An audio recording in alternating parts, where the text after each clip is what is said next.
આ વાયરસને સમજવો ખૂબ જરૂરી છે, તેનાથી બચવા માટે શું પગલાં લઈ શકાય, આવા અલગ અલગ મુદ્દાઓ જે પ્રશ્નો આપણે થતા હશે તે વિષય પર વધુ વાત કરવા માટે આપણી સાથે નિષ્ણાત તબીબ ડૉક્ટર સ્વાતિ ગોયલ મેમ જોડાયા છે. મેમ, આપનું સ્વાગત છે. સૌથી પહેલો સવાલ એ કે લોકોને એ નથી સમજાઈ રહ્યું કે આ વાયરસ શું છે. જો આપ વધારે સારી રીતે લોકોને જાગૃત કરી શકો તો.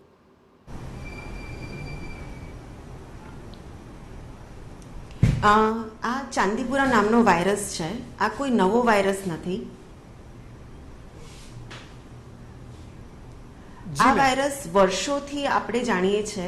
આ રેબડોવિરિડી કરીને ફેમિલીનો વાયરસ છે, રાઈટ. એનો એક બહુ જ અગત્યનો વાયરસ છે ને હડકવાનો વાયરસ કે રેબીસ વાયરસ તરીકે આપણે ઓળખીએ છીએ, રાઈટ. સો આ સેમ ફેમિલીનો વાયરસ છે. એની મુખ્ય લાક્ષણિકતાઓમાં એ છે કે ન્યુરોટ્રોપિક, એટલે કે એ મગજને પર હુમલો કરે છે સીધો, રાઈટ.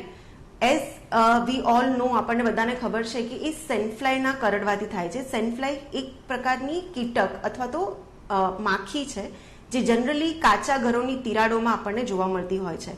એવું કહેવાય છે કે જે લીપેલા ઘર હોય, છાણથી લીપેલા ઘર હોય, એ એના માટે એકદમ આઈડિયલ બ્રીડિંગ પ્લેસ છે, રાઈટ. જે આપણા ગુજરાતમાં અને અમુક પાર્ટ ઓફ મહારાષ્ટ્ર, આંધ્રમાં બહુ કોમનલી જોવા મળે છે, જે આ લોકોનું બ્રીડિંગ પ્લેસ છે, રાઈટ.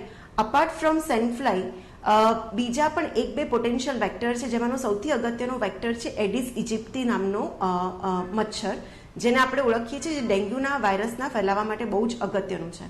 અત્યાર સુધી જે પણ આપણી પાસે ડેટા અવેલેબલ છે એના પ્રમાણે જે આ વાયરસ છે ઘણા સમયથી આપણી સાથે છે, પણ એ અવારનવાર આઉટબ્રેક્સ અથવા સ્પોરેડિક કેસીસ કરે છે અને મેઇનલી એ 15 વર્ષથી નાની ઉંમરના વ્યક્તિઓને નુકસાન કરે છે કે અસર કરે છે, મેઇનલી બાય કોઝિંગ એન્કેફેલાઇટિસ, જેને એક મગજના ચેપ તરીકે ઓળખવામાં આવે છે.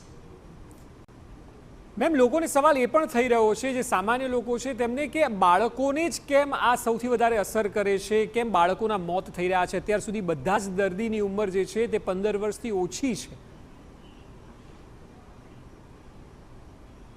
સો આપણને એક્ઝેક્ટ પેથોફિઝિયોલોજી, આ ઇન્ફેક્શન કેવી રીતે શરીરમાં જઈ અને બ્રેઇન સુધી પહોંચે છે, આપણને એઝ ઓફ નાઉ નથી ખબર. પણ એક વસ્તુ કન્ફર્મ છે કે આનું ન્યુરોટ્રોપિઝમ છે. દેટ મીન્સ કે આ વાયરસને ન્યુરોન્સ, એટલે કે જે મગજના તંતુઓ છે, મગજના કોષો છે, એના પ્રત્યે એક આગવું આકર્ષણ છે. મોટા વ્યક્તિઓની સરખામણીમાં નાના બાળકોમાં બ્લડ બ્રેઇન બેરિયર, કે જે મગજને શરીરમાં થતા બીજા ઇન્ફેક્શનથી રક્ષણ આપે છે, એ બહુ વીક હોય છે. એ મેજર કારણ છે કે આ લક્ષણો કે આ રોગ બાળકોમાં વધારે સિવિયર છે.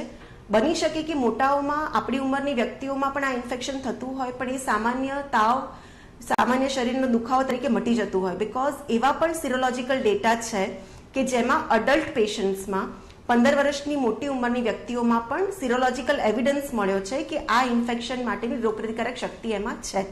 તેમ છતાં પણ આ ઇન્ફેક્શન જે વિકરાળ સ્વરૂપ લે છે એ માત્ર બાળકોમાં લે છે, જેના માટે એક poor blood brain barrier number 1 અને બાળકોની reasonably not so good immunity જવાબદાર છે. તો મેમ, સવાલ એ છે કે જે માતા પિતા અત્યારે જોઈ રહ્યા છે, આપની જે વાત કરી રહ્યા છો, તેઓ ચિંતિત છે, તેમને ધ્યાન શું રાખવાનું, બાળકોને કઈ રીતે સાચવે? બહુ જ સરળ શબ્દોમાં સમજાવીએ તો જેમ વરસાદની સિઝનમાં આપણે બાળકોને મચ્છરથી બચાવીએ છીએ, રાઈટ, સિમિલરલી આ સિઝનમાં કે જ્યારે બી આઉટબ્રેક થયા છે ત્યારે જે પણ એરિયા જે અફેક્ટેડ છે ત્યાં આ લોકોને સેન્ડફ્લાયના બાઇટ્સ, એટલે કે એ જે માખીઓ છે એના bites, as well as mosquito બાઇટ્સથી બચાવવાના છે. જેના માટે સિમ્પલ કે સપોઝ કે કાચા ઘર છે તો એની તિરાડોમાં જંતુનાશક દવાઓનો છંટકાવ કરવાનો છે.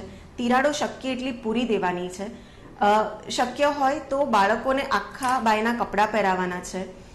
રાત્રે સૂતી વખતે કે દિવસ દરમિયાન આરામ કરતી વખતે એમને મોસ્કીટો નેટ વાપરવાની છે, મચ્છર જાળીનો ઉપયોગ કરવાનો છે, રાઈટ. એના સિવાય પણ આપણે જે ધૂપ ને બધું ઘરમાં ચોમાસાના સમયમાં કરતા હોઈએ એ બધું કરવાનું છે. તો આના માટે કોઈ નવા ઉપાયો નથી કરવાના. જે આપણને ઓલરેડી ખબર છે એને વધારે સ્ટ્રિક્ટલી ફોલો કરવાના છે, જ્યાં સુધી કે આ આઉટબ્રેક કન્ટેન ના થઈ જાય.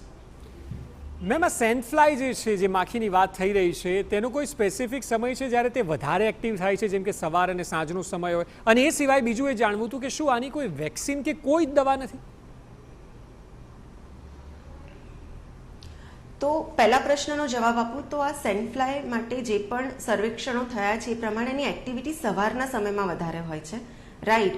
એટલે અને એનો બ્રીડિંગ ટાઈમ આઈડિયલી એને જે થોડુંક કહેવાય, મેં તમને કીધું કે કાચા માટીના ઘર એ એના માટે આઈડિયલ પ્લેસ છે. બટ હવે આ બધી વસ્તુઓ માટે આપણે રીથિંક કરવાનું છે, કેમ કે આ વખતે જે આપણને કેસીસ મળ્યા છે એ ખાલી ગામડાના કે કાચા માટીના ઘરોમાં રહેતા બાળકોમાંથી નથી મળ્યા, ઇવન સિટીઝમાંથી પણ કેસીસ રિપોર્ટ થયા છે. એટલે શું આપણે ખાલી સેન્ડફ્લાય સામે આપણો મોરચો બોલાવવાનો છે કે પછી આપણે બીજા કોઈ પોટેન્શિયલ વેક્ટર, જેમ કે મેં વાત કરી મોસ્કીટોઝ, એડિસ ઇજિપ્તી મોસ્કીટો, એની સામે પણ કામ કરવાનું છે? એ બહુ અગત્યનો મુદ્દો છે વિચાર કરવાનો અહીંયા. સેકન્ડ ક્વેશ્ચન કે whether vaccines are available or not. તો જ્યારે સૌથી મોટો આઉટબ્રેક અત્યાર સુધીનો જે રેકોર્ડેડ હતો એ 2003-2004માં હતો, જે મેઇનલી MP, ગુજરાત અને આંધ્રમાં થયો હતો. તેમાં લગભગ 300થી વધારે બાળકોના મૃત્યુ થયા હતા અને મોર્ટાલિટી રેટ પણ ઘણો બધો હતો. એના પછી વેક્સિન્સ પર ઘણું બધું કામ થયું છે, જે ક્લિનિકલ ટ્રાયલ્સના રૂપમાં થયું છે. બાય 2008 એવું કહેવાય છે કે recombinant vaccine as well as whole killed cell વેક્સિન્સની બહુ જ સારી એફિકેસી આપણને એનિમલ સ્ટડીઝમાં મળી છે. પણ અનફોર્ચ્યુનેટલી આપણી પાસે અત્યારે એનો હ્યુમન ડેટા નથી. સો વી આર એક્સપેક્ટિંગ કે એનો હ્યુમન ક્લિનિકલ ડેટા આવે અને આપણે એટલીસ્ટ એન્ડેમિક રિજનમાં એ બધી વેક્સિન્સ યુઝ કરી શકીએ. પણ હા, એઝ ઓફ નાવ આપણી પાસે અત્યારે સફિશિયન્ટ ક્લિનિકલ સ્ટડીઝ હ્યુમન્સમાં નથી, એટલે as of now we don't have vaccines available commercially. તો મેમ સવાલ એ છે પ્રિવેન્શન ઇઝ કે બેટર ધેન ક્યોર.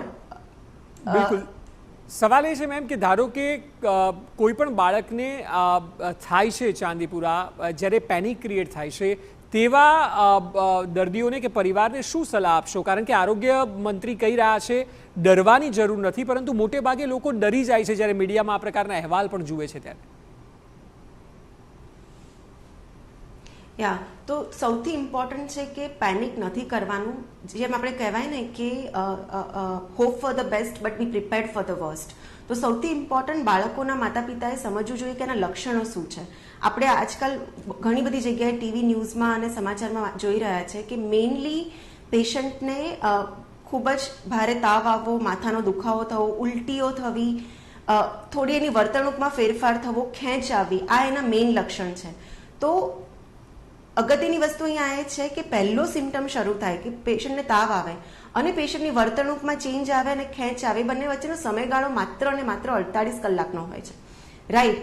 એટલે ડેફિનેટલી જ્યારે પણ બાળકોને આવા સિમ્ટમ્સ જોવા મળે, પેશન્ટની વર્તણૂક બદલાઈ જાય, પેશન્ટ બહુ જ માથાના દુખાવાની કમ્પ્લેન કરે, વોમિટિંગની કમ્પ્લેન કરે, ત્યારે ડેફિનેટલી એમના માતા પિતાએ નજીકના જે પણ આરોગ્ય કેન્દ્ર હોય એની તપાસ કરાવવી જોઈએ.